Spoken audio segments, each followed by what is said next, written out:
사실 우리가 민사소송을 제기한 이유는 돈을 받기 위해서잖아. 그치? 근데 돈을 받는 거랑 내가 돈을 받을 권리가 있다는 거랑이 달라. 완전 달라. 이 상대방, 그러니까 A라고 할게. A씨가 나한테 3천만 원을 줘야 돼. 의무가 있어요. 라는 거를 법원한테 확인을 받는 거야. 그런 경우가 먼저 제기가 된다? 법원에서 보니까 너가 3천만 원을 받을 권리가 있다라고 땅땅땅 내려줬어. 그럼 이제 끝난 거 같지? 근데 받아야지.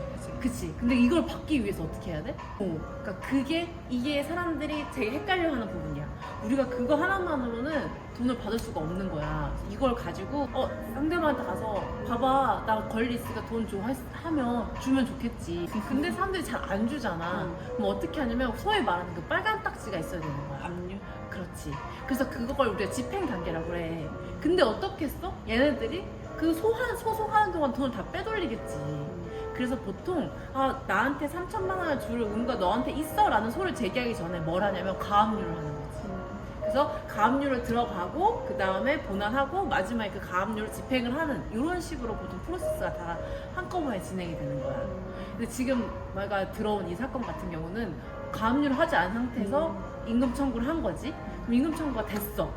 그럼 임금 청구가 돼서 이 사람한테 받을 돈이 있어요 라고 법원에서 판결을 내린 거지.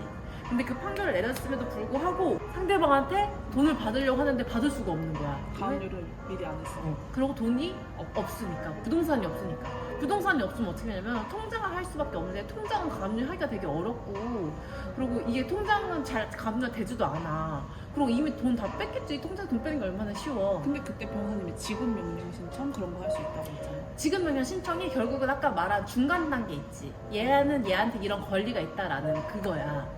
그래서 그 예를 들면 우리가 그 지급 명령 신청을 받잖아? 그럼 이제 그거를 근거로 그 압류랑 집행을 시작할 수가 있는 거지. 그러면 지금 상태는 가압류를 하지 않았고 그 다음에 그 상태에서 이제 돈을 달라고 요구해야 되는 상황인데 부동산도 없다. 그러면 실질적으로 할 수 있는 게 어떤 거야? 그래서 이게 사실은 되게 쉽지 않은 거야. 그래서 결국은 뭘 해야 되냐면 얘가 돈을 빼돌렸다. 아니면 얘가 그 채무자와의 관계에서의 관련성이 있다.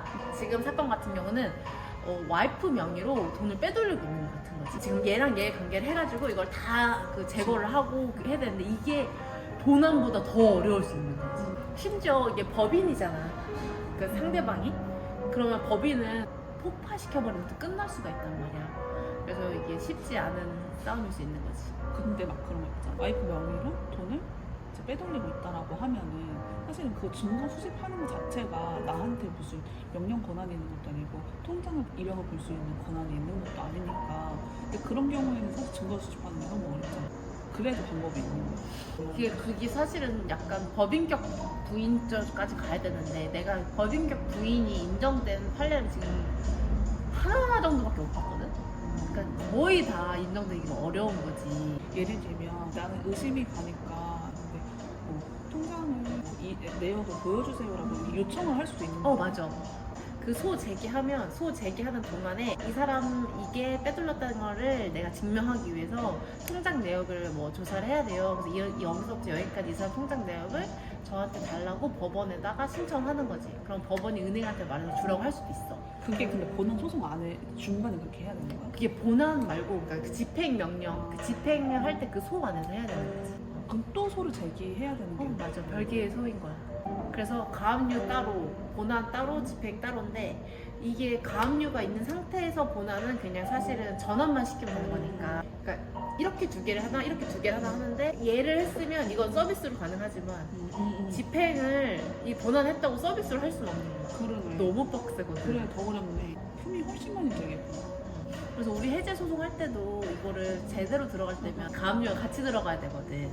그래서 누구 재산을 잡고 있냐가 문제가 되는 거야. 신탁사 재산을 잡고 있냐, 수탁사 재산을 잡고 있냐, 뭐 이런 식으로. 이거 다른 얘기인데 우리 그때 이제 사건 중에 하나가 그분 같은 경우에 원래는 이제 합의가 있거나 됐었잖아. 이걸 실질적으로 집행을 하기 위해서는 또 하나의 스텝이 필요하다고. 이게 같은 일맥상통하는 내용인 거지. 맞아. 그러니까 결국 이게 또 집행까지 가버리고 하면 중도금 이자랑 이런 것까지 다 엄청 골치 아파지거든.